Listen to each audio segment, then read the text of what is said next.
Good day. Today is Wednesday, 24th December 2025. For most Christians around the world, today is Christmas Eve. Russian Orthodox Christians celebrate Christmas later in January. They follow the Julian calendar, which places Christmas in January according to the Gregorian calendar that is used in the West. But for those, like myself, by the way, who celebrate Christmas at this time of year in December, may I take this opportunity to wish you all a very, very happy Christmas, a happy Christmas for yourselves, for your families, and for your loved ones. And I hope that you all enjoy a peaceful, happy, and festive holiday. To remind you again, today I will be doing this program, obviously, but I will not be doing programs tomorrow, which is Christmas Day. I will be spending Christmas Day with my family, and I will also be spending Boxing Day with my family also. On Friday, I will once again resume programs as normal. Now, let me also take this opportunity to remind you again to tick the like button if once you watch this program you've liked what you've heard and decide that you wish to indicate that fact. Now, today I'm going to again focus mostly on Ukraine. I will say one very quick thing, which is that yesterday reports appeared across both the independent media and the mainstream media that the United States was redeploying special forces units to the Caribbean, close to the territory of Venezuela, leading again to speculation that some kind of military operation, direct intervention against Venezuela or the Venezuelan government, that some sort of operation was being prepared and is underway. Obviously, should that happen, I will discuss it in future programs, but I'm not going to say anything more about it today. Well, let's begin today by saying that this morning a Ukrainian newspaper has published what it claims is the 20-point plan that the Ukrainians and the Americans have been talking about with each other over the last couple of days, or perhaps more correctly weeks, ever since the 28-point set of proposals was ironed out and presented to Vladimir Putin by Kushner and Witkoff over the course of a trip to Moscow, which took place about 3 weeks ago now. Now, I looked at these 20 points, and the thing that struck me immediately is that they are extremely vague and open to all sorts of interpretations, and, well, straightforwardly, they are unacceptable to the Russians. The Russians confirm that they have received the proposals. Peskov, Putin's spokesman, said that it would be wrong to comment about them before that they are discussed with the Americans. I interpret that as a rather chilly response, and it's clear that the Russians are, to put it mildly, unimpressed by this 20-point set of proposals. And, well, reading them, I can see why.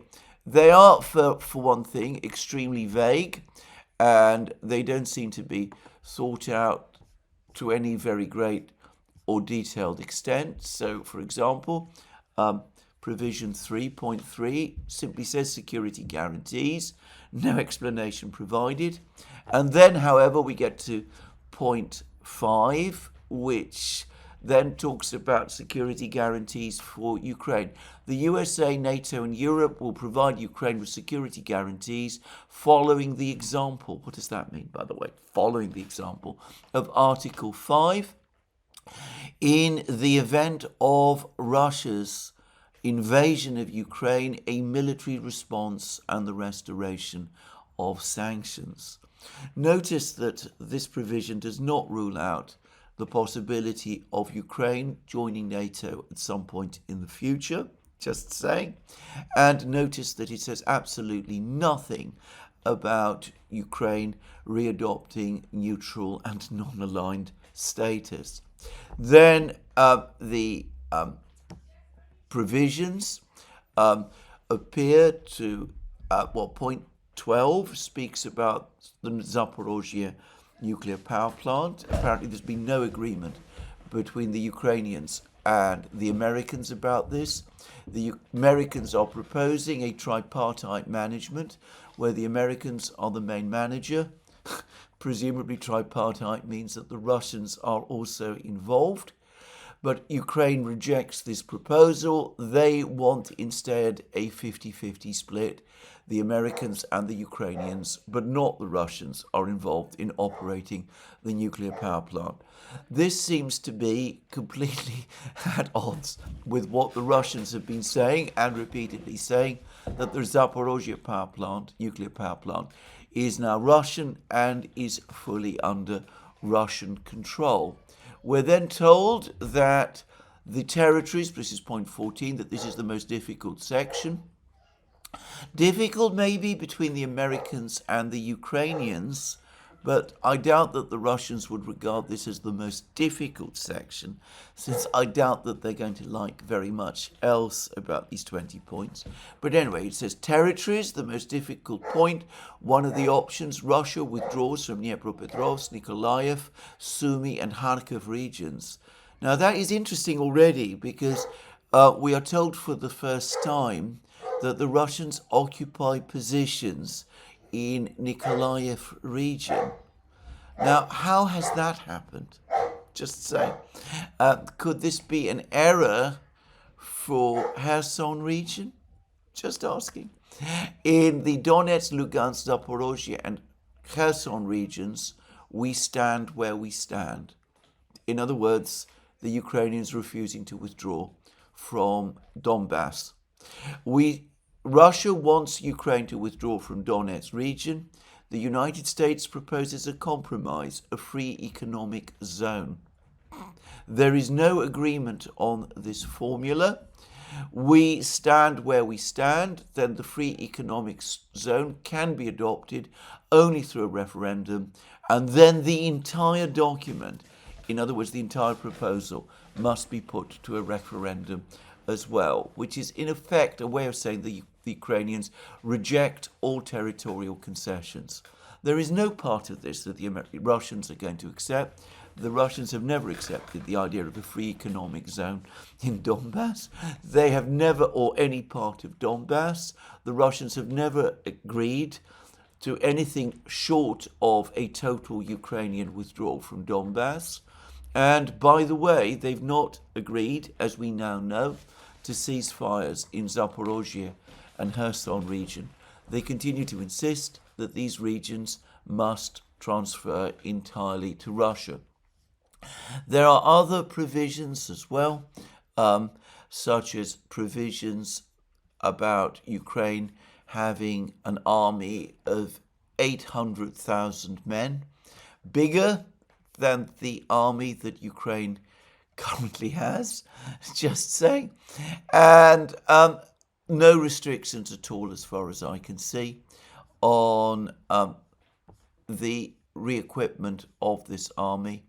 The army could be, well, much bigger than the the army can have any kind of weapon that the West is prepared to supply to Ukraine. So no restrictions on the kind of equipment that the Ukrainian army has, and the Ukrainian army is to be 800,000 people in peacetime. That is point 4. This proposal, as it stands, is unacceptable to the Russians. It is less acceptable to the Russians than the 28 points were. The Russians were prepared to discuss certain parts of this, but they're not going to be happy with this proposal at all. As I said, there's no suggestion here, to repeat again, that Ukraine might not be able to join NATO at some future point in time. The Russians are going to insist on that as well. Larry Johnson says, and he's probably right, that the Russians are going to insist that this provision that Ukraine not join NATO should be enshrined in a formal treaty ratified by the US Senate. I don't think that there is the slightest possibility that the Senate would ever agree to ratify a treaty in that form. Just saying. But anyway, whatever. This proposal, this 20-point proposal, is going to be unacceptable to the Russians, and at some point they're going to communicate that fact to the Americans. Dmitriev, well, he's been in Moscow. We've heard very little from him over the last couple of days. We've heard very little about what he's been saying to the Russian leadership. But the mood in Moscow seems to me to be very chilly, and it doesn't seem to me as if they're prepared to accept these proposals at all. Now, that should come as no surprise to anybody who has been following these programs, or the programs that we do on the Duran, or articles that have been appearing in many places and in many YouTube channels which discuss the war as well. This plan, this set of proposals, is unacceptable for the Russians, and they will make that absolutely clear. No doubt the Russians would be willing to negotiate, though they will insist, and they've said this many times, that the negotiations be based on the understandings the Americans and the Russians reached with each other in Anchorage back in August. But they're not going to agree to this proposal at all. And in my opinion, the entire negotiation, the entire diplomacy at the moment is now basically hitting a wall, or, as I have said in the past, it is simply going round and round in a circle. Well, let's not waste more time of it. Let's talk about, first of all, the situation on the battlefields in Ukraine, because we have had more news again over the last 24 hours. Now, yesterday I spoke about a devastating combined Russian drone and missile attack across Ukraine. There's been extensive reporting about it in the Western media. We're told that many regions of Ukraine, at least that's what I read in the British media, have been experiencing blackouts after the attack. There were, tragically, civilian casualties as well, though it must be said, again, relatively few, given the scale of these attacks which take place. But that is not in any way to understate the very real suffering that the civilian population of Ukraine has to experience as it is cut off from electric power and heating in the midst of what is now becoming an increasingly cold winter. But surprisingly, there's been far less detail from Ukraine itself and from the Russian side of the internet about what the effects of this Russian strike were. Probably that is a reflection of the time of year, the fact that many people are on holiday, even in the Russian-speaking world, and of course Ukraine now celebrates Christmas, officially celebrates Christmas. At this time of year, it no longer celebrates the Russian Orthodox Christmas, at least officially. But presumably, as I said, the holiday period is affecting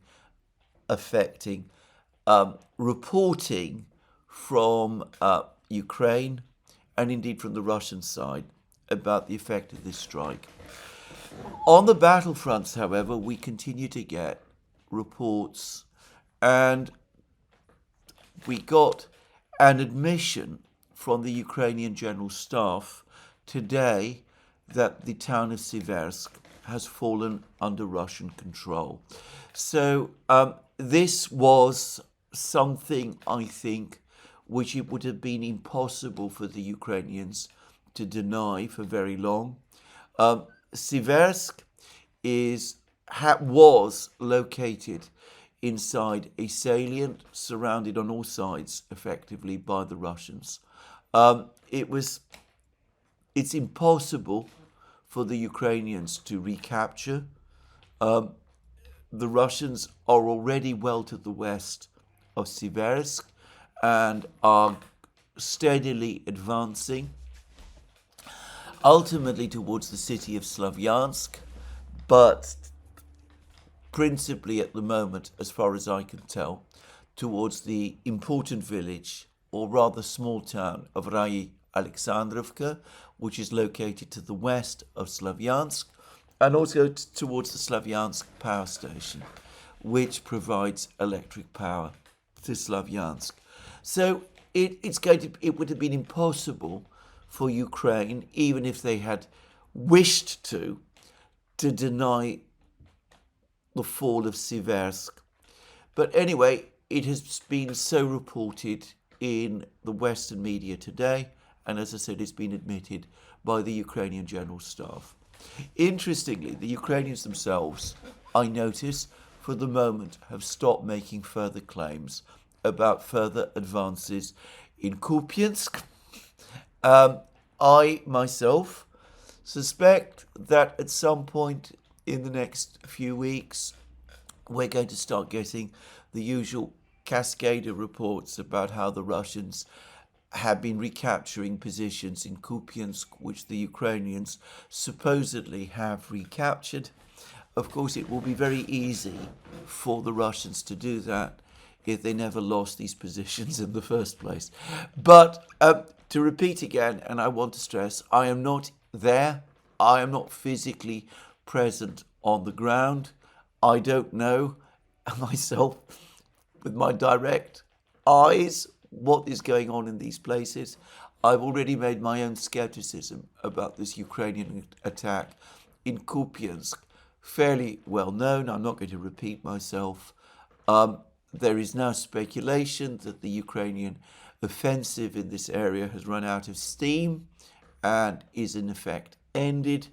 Well, that may be so, or it may be that there was never much of an offensive in the first place.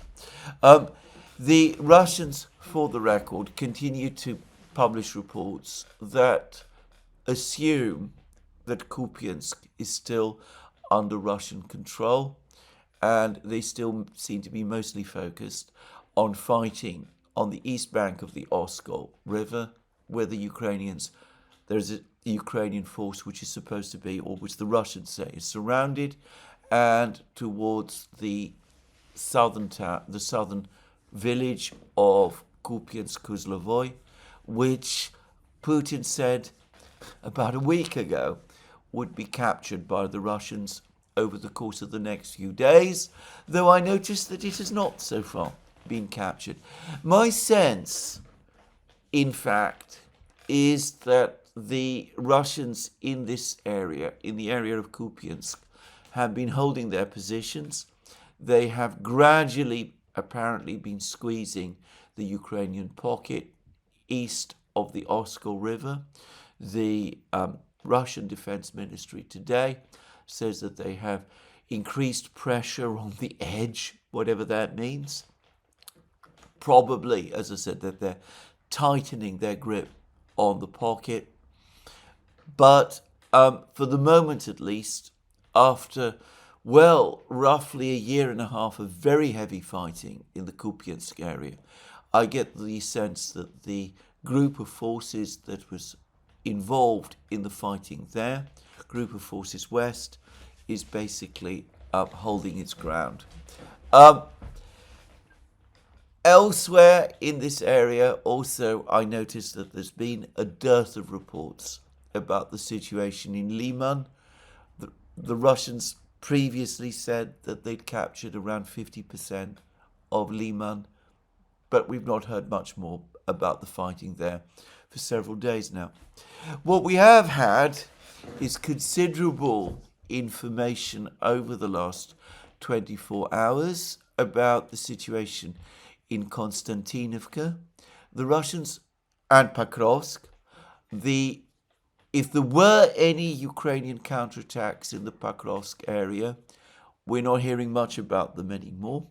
The Russian Defense Ministry still says that the Russians are continuing to squeeze the Ukrainian, what's left of the Ukrainian garrison in Mirnograd. It doesn't seem as if there are many people still resisting in Mirnograd, and my guess is that this is mostly a question of trying to negotiate the surrender of whoever is still there. The Russians have stopped talking about Grishino, which again reinforces my view that it may indeed be mostly now under Russian control. They say that they're still clearing Rodinska of scattered units of the Ukrainian army. But the main activity in this part of the Donetsk battlefields appears to be in Konstantinovka. The Russians, Putin claimed a couple of days ago that the Russians control more than 50% of Konstantinovka. I have seen no corroboration of this, and for the record, I doubt that this is actually so. I would have thought that if the Russians controlled as much of Konstantinovka as they say, we would have had video footage to confirm it. But anyway, that is what the Russians say. But what we have seen are convoys of extremely heavily armoured Russian vehicles entering Konstantinovka, presumably bringing large numbers of troops with them. One can see Ukrainian drones impacting on these vehicles. These are FPV drones. One sees flashes and bangs, but the vehicles trundle along, apparently undamaged. I've read somewhere that it takes around 70 FPV drones to impact and destroy a tank. You need 70 FPV drones to do this. So, as I said, there's been an awful lot said about the effectiveness of FPV drones on the Ukrainian battlefields, and there's no doubt that they have represented a major change on the battlefields. But it does seem to me that a lot of the claims about their effectiveness against armoured vehicles, at any rate, has been exaggerated. Anyway, suffice to say that these very heavily armoured Russian armoured vehicles seem to be trundling into Konstantinovka, and as far as I can see, the FPV drones were having little to no effect on them at all. Clearly, there is an intense battle taking place inside Konstantinovka. The Russians claim to have captured 50% of it. As I said, we'll see whether or not that is true. But this seems to be the primary focus of Russian activity in Donbass at the moment. Anyway, that's my sense. The two other main battle areas continue to be Zaporozhye region and Kharkiv, Sumy region. Again, we've had less news from Kharkiv and Sumy region over the last 24 hours, though I suspect this is simply a case of the reports not having come through, because the Russians do seem to be advancing in both of those areas very rapidly. But in Zaporozhye region, the Russians this morning announced the capture of a village called Zarychny, which is located on the west bank of the Gaichur River, close to an important fortified village called Ternuvata, which is located to the north of Gulyapolye, where fighting still continues and where, according to estimates that have now been provided on the Russian side of the internet, the Russians now control around 70% of the town of Gulyapolye, to be precise. Now, there's been much discussion about the importance of Ternuvata. Ternuvata, supposedly, if it falls, will be the breaking of the dam. It will be the moment when the Ukrainian defenses in eastern Zaporozhye will have collapsed. Ternuvata, in that regard, is almost as important as Gulyapolye itself. Well, I'm not an expert on this. All I will say is that Zarychny is located very close to Ternuvata, a few kilometers away at most, and it looks as if the Russians are getting closer and closer and faster towards Ternuvata, and we will see what happens when they reach there. There are some reports that the Ukrainians are rushing reinforcements to this area, but then I heard those reports previously about Gulyapolye and other places, and about the Ukrainians having created a very strong fortified defense line on the Gaichur River, and none of that ultimately seemed to help the Russian advance. The steamroller continued to push eastward, to push westwards. So anyway, there we are. That's a brief summary, very brief summary, of the situation on the battlefronts. Putin, some days ago, said that he expected that the Russians would announce further good news from a Russian point of view, from the battlefronts before the end of the year. Perhaps it is Konstantinovka that he has in mind. Certainly, if the Russians were to capture, or when the Russians capture Konstantinovka, it would be a devastating blow for Ukraine.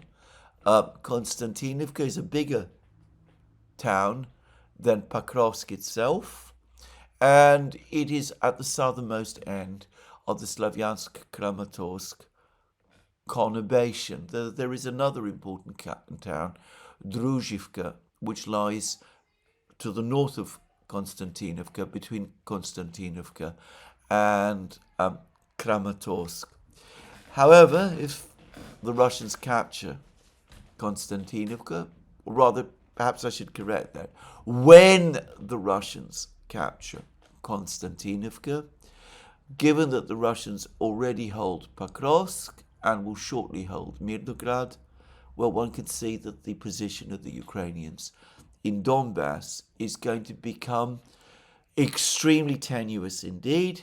And I have discussed in previous programs how, faced with this situation and the collapsing situation in the north around Siversk, Liman and Kupiansk, and by the way in Kharkiv region as well, if the Ukrainians aren't careful, unless they decide, in other words, to withdraw from Donbass fairly soon, then if they decide to cling on to the two cities, Slavyansk and Kramatorsk, the garrisons there could quickly find themselves encircled, and then we will have what will be the biggest cauldron by far in the war so far.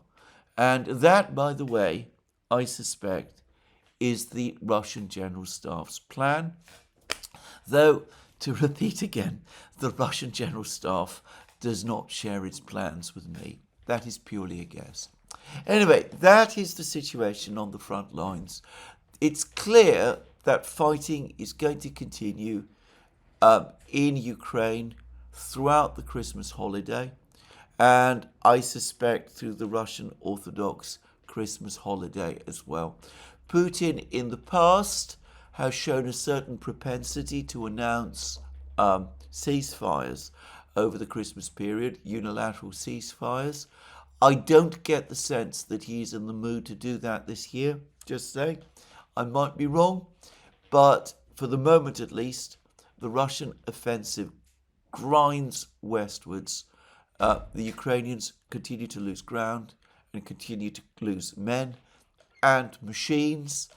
And, well, I discussed yesterday, and in fact in previous programs, that Ukraine's ability to keep functioning might be running down anyway, because not just the flow of weapons, but the flow of money from the West is starting to dwindle now sharply as well. Incidentally, talking about the flow of money, flow of weapons rather, there's been a lot of discussions about the fact that a new transit station for weapons supplies to Ukraine has been created by NATO in Romania, and how that is going to increase the weapons flow to Ukraine. What it's going to do is it might make it easier for the Ukrainians, or rather easier for NATO to send weapons to Ukraine, in the sense that they won't only have to send them through Poland, they now have an alternative route as well, but that will only help to a very limited degree if the actual number of weapons that the West can send is falling, which, by the way, it is.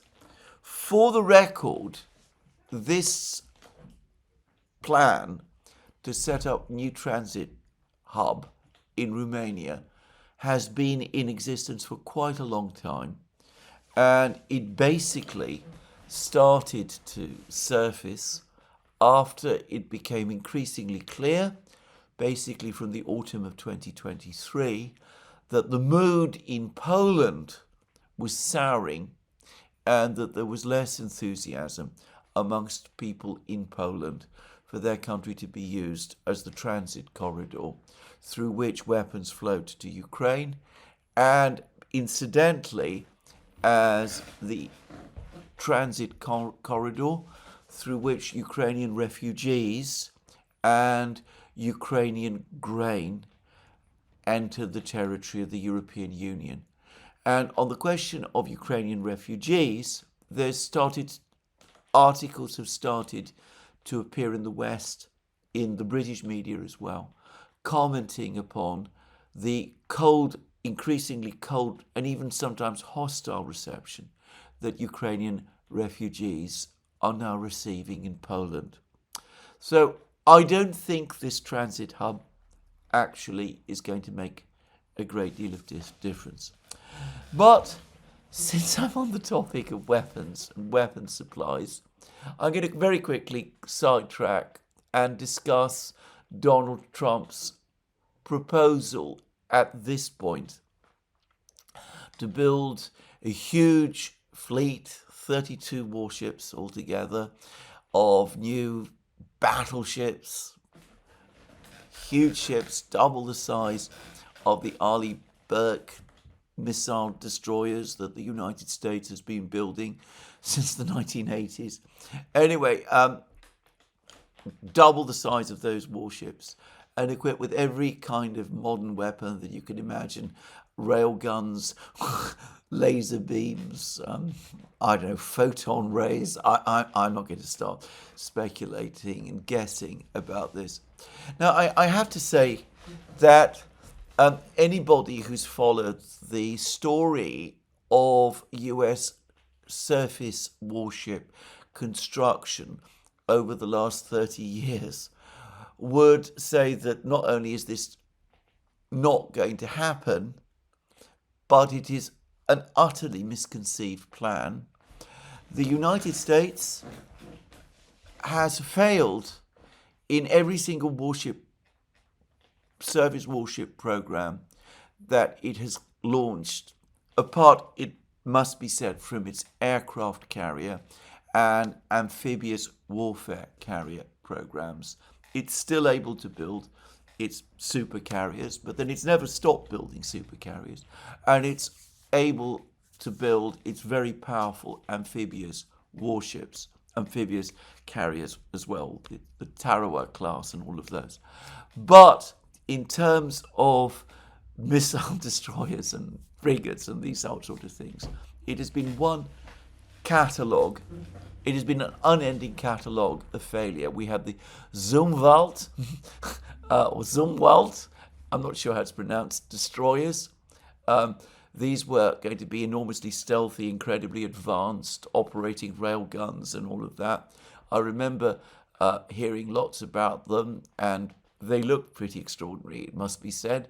Anyway, there was going to be 32 of those. Only 3 were ever built, and the program was cancelled. And that was partly because the rail guns, as I remember, didn't work, but there were also all kinds of other problems with the program too. Then we heard that the frigates, the idea of frigates, was now passé, and the United States was going to build a whole new succession of warships, very advanced warships. These were going to be the littoral combat warships, though they never quite could agree on the design of these warships. They were provided with 2 sets of proposals. So rather than decide between one or the other, they went for both and built them both simultaneously. I think it is now universally acknowledged that that program was a complete disaster, and that the warships that were produced were futuristic but unsuccessful. And then there was the third plan to build a new frigate class, the Constellation class frigates, and these were to be a simple, off-the-shelf design bought from Europe. And I gather that a European design, I think, seem to remember, it was Italian design, I may be wrong there, was bought off the shelf. But then, of course, the US MIC got their hands on the design, and it became bigger and heavier and more complicated, more expensive. And then, of course, back in November, that whole program was cancelled. And, well, what we've now got instead is a super heavy, huge, well, I don't know what one calls it, battleship, cruiser. I'm not an expert in these things. But instead of going for something simple and rediscovering the art of shipbuilding, where the problem, I suspect, lies, you're going instead for something even bigger, even more expensive, even more futuristic, even more complicated than the previous 3 complicated, expensive and futuristic designs, all of which failed. It does seem to me very strange. And of course, people are pointing at Donald Trump and are ridiculing his approach to this, maybe with some cause. But of course, I suspect that the real problem here does not lie with Donald Trump himself, but with the people within the MIC who continue constantly to come up with these fantastic, overpriced, gold-plated and unworkable designs. Now, this, by the way, brings me to the topic of an article in Reuters. Reuters managed to speak to a director of a Russian technology company that is part of the Russian military-industrial complex. And this man was asked, he was instructed to increase production in his factory by many factors, and he did so, but the stress upon him was extraordinary, and the stress on his factory was extraordinary. And in the end, it was more than he could cope with, and he seems to have had some kind of a nervous breakdown, and he went to Red Square and tragically tried to set himself on fire, but was fortunately saved and taken to hospital. And well, he seems to be thankfully alive, but Reuters got wind of him and they came and spoke to him. And he gives a very sad account of the pressures imposed upon him personally and upon the institute which he led, the Volna Central Scientific Research Institute. Now, the key thing to say about this article, though, is that Afanasyev does not dispute that the institute has been successful in multiplying its output. It is facing financial problems and immense stresses, but it has been able overall to cope with the demands. And he talks about the pressures, the personal pressures he's under, and there's references in the article to very strong statements made by Dmitry Medvedev, who is the chair of the Military Industrial Complex Commission, which supervises the military industrial complex, and who is responsible for the Russian military industries, and who is the person who ultimately has achieved this overall enormous increase in production. And there's a quote of something that Medvedev apparently said when he met industry leaders in March 2023. Notice that this was before Ukraine's summer 2023 counteroffensive. And Medvedev is quoted as saying, "Colleagues, I want you to hear what I'm saying and remember the words of the Generalissimo." And this presumably refers to certain comments made by Joseph Stalin, who was the leader of the Soviet Union during the Second World War, and who did eventually achieve the rank, or was appointed to the rank of Generalissimo, though he came to detest the rank and never used it, always insisted that he be exclusively referred to as Marshal, and rejected the uniform, the elaborate uniform that had been designed for him. Anyway, I'm not going to discuss any of that. But anyway, I have absolutely no doubt at all that Medvedev did indeed put pressure on heads of the military-industrial complex to increase production. And sometimes this pressure would have been intense, and every so often you would have found a particular enterprise director, such as, tragically in this case, Afanasyev, who would have buckled and broken under the pressure.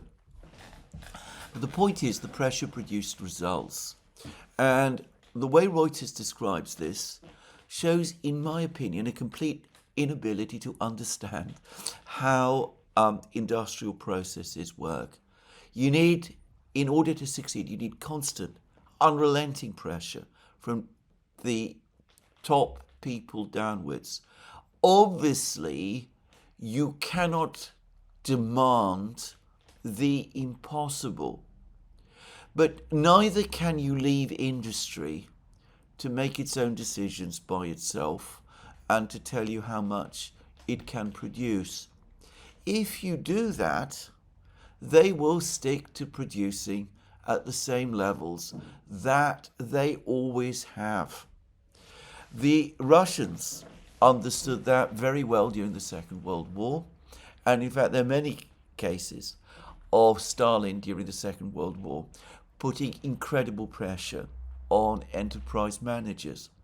I remember many years ago reading a telegram that Stalin sent to two enterprise directors in November 1941 who were building high altitude fighter jets, fighter aircraft, whereas the Red Air Force, the Soviet Air Force at that time, wanted ground attack aircraft, and Stalin peremptorily ordered them to stop, said that they were deceiving, playing tricks, and told them that it was his final warning. They had to sort themselves out, and unless they did so, well, we don't need to guess what might have happened. The point is that that was a moment of crisis, and the Air Force needed ground attack aircraft, and more came. And you cannot be gentle in this kind of industrial management. You have to be peremptory and to push hard on the directors.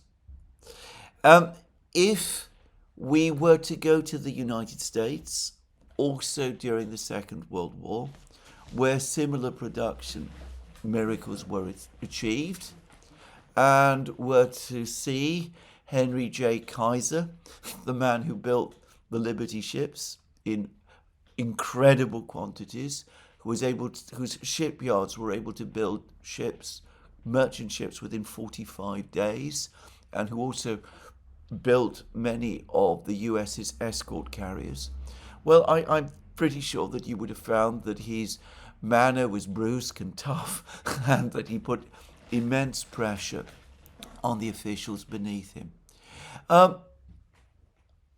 What Reuters is doing through this article is highlighting again the extent to which the Russians still understand and still have the management skills to conduct successful weapons production. The US used to have them, Britain used to have them, Germany obviously used to have them. But today, the military industries in the West have achieved industry capture, and produce weapons that they want to produce in the quantities that they want to produce and at the prices that they want to produce. What the Reuters article instead highlights is that in Russia it is different. And in fact, shortly after that Reuters article appeared,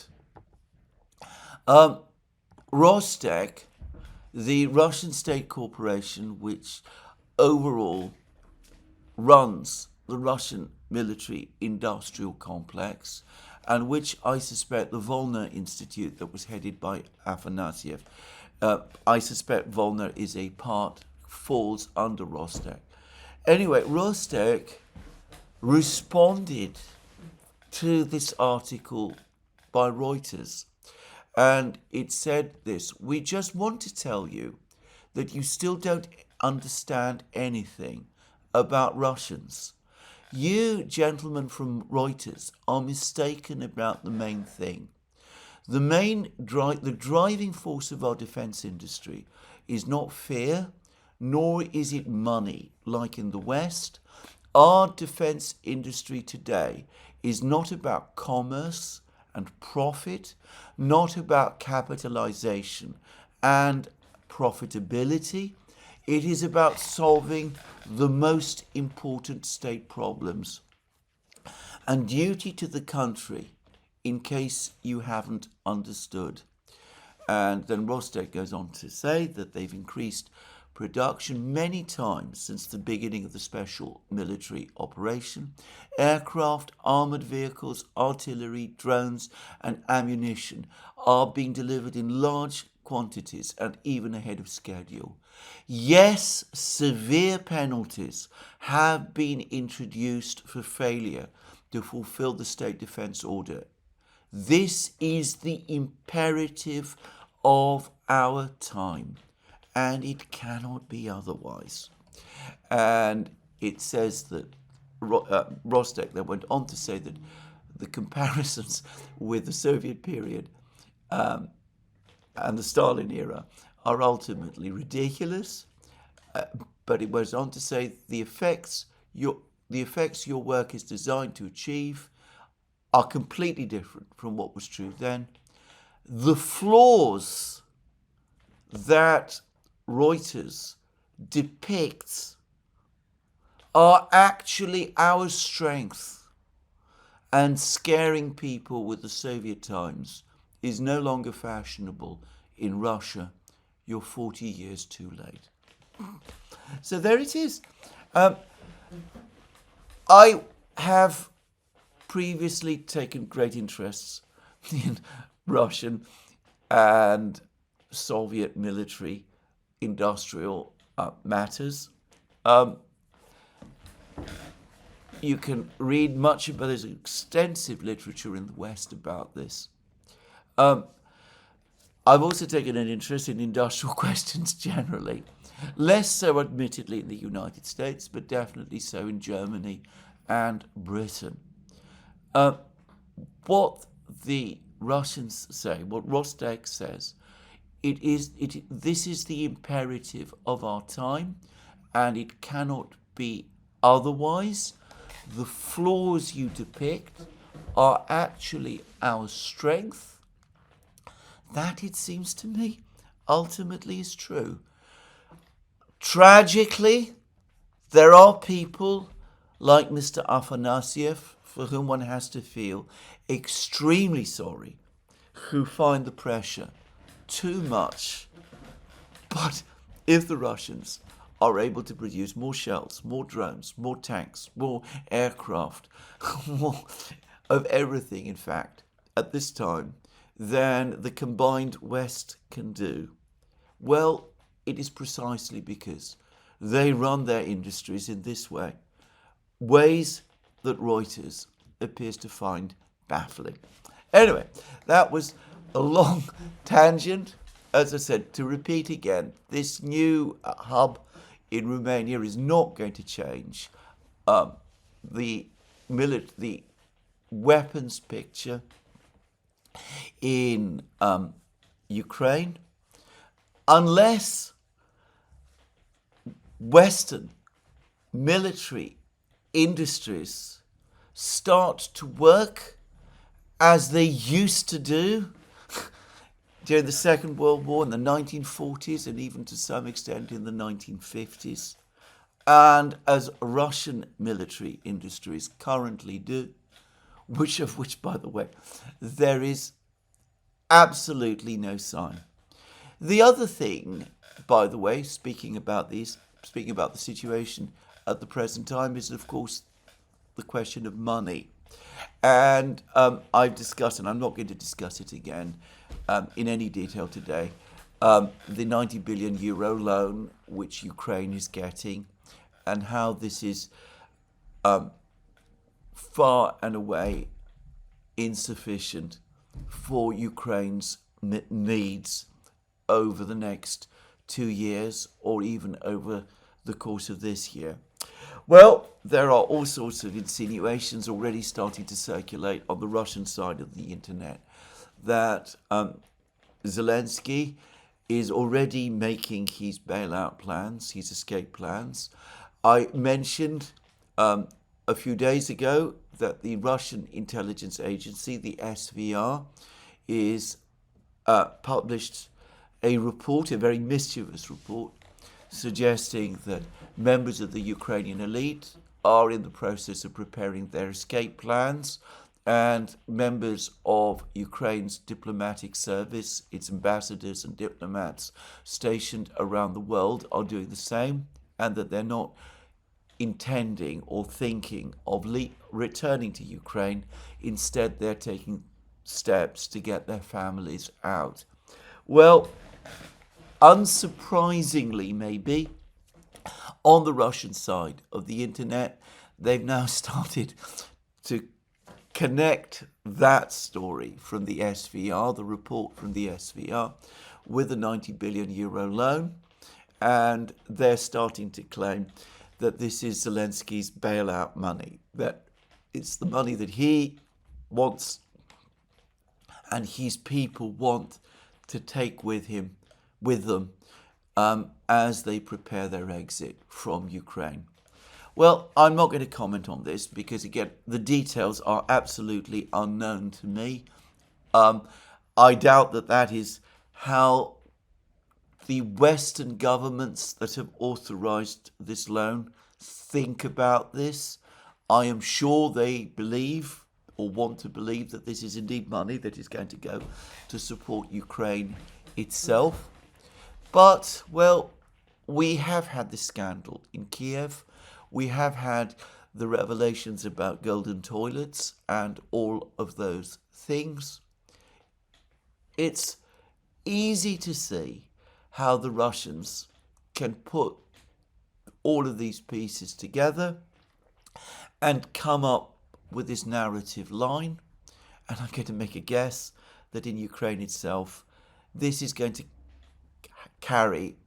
get at least some traction. Anyway, the long and the short of all of this is that the war goes on. And I myself see little reason to think that it is going to stop anytime soon. My own view, and I've said this already, is that we're going to see a Russian breakthrough in Donbass. The Donbass is going to fall within the next few months, certainly over the course of 2026. Very likely we're going to see the Russians on the Dnieper sometime in 2026.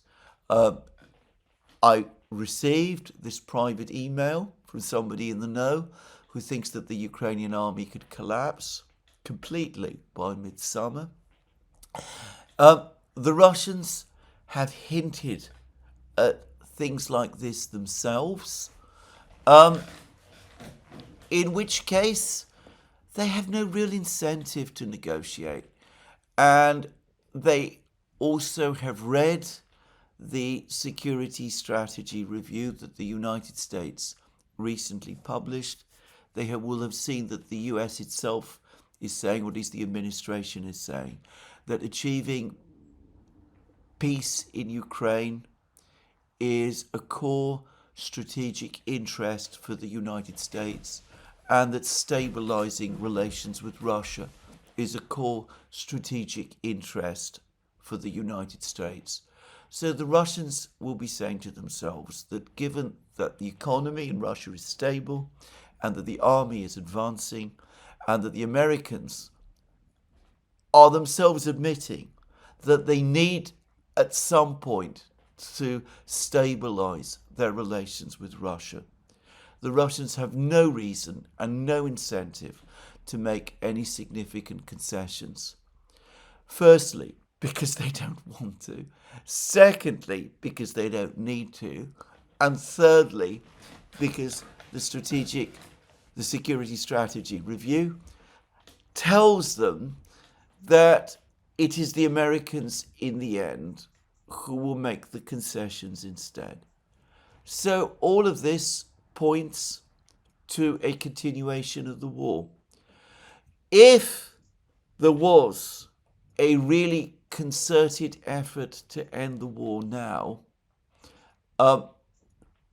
we would not be seeing the kind of 20-point plan coming out of the West that the Ukrainian media have published today. We would be seeing a much more realistic document accepting that Donbass is lost and that Ukraine cannot join NATO, but trying to secure the best deal for a sovereign, independent, and functional Ukraine that could be achieved despite the loss of those things, which, for the record, I still believe is achievable. But anyway, that's all I'm going to say at this time today. Let me once again wish you all a very happy Christmas. Looking forward to re-establishing contact, if you will, after the Christmas holiday. Enjoy that holiday. If you like this video, please remember to tick the like button and to check your subscription to this channel. And of course, please look us up on our other sites. Substack is coming along quite well now. And if you want to support us, well, you can do so through Patreon and Subscribestar and by going to our shop. Links under this video.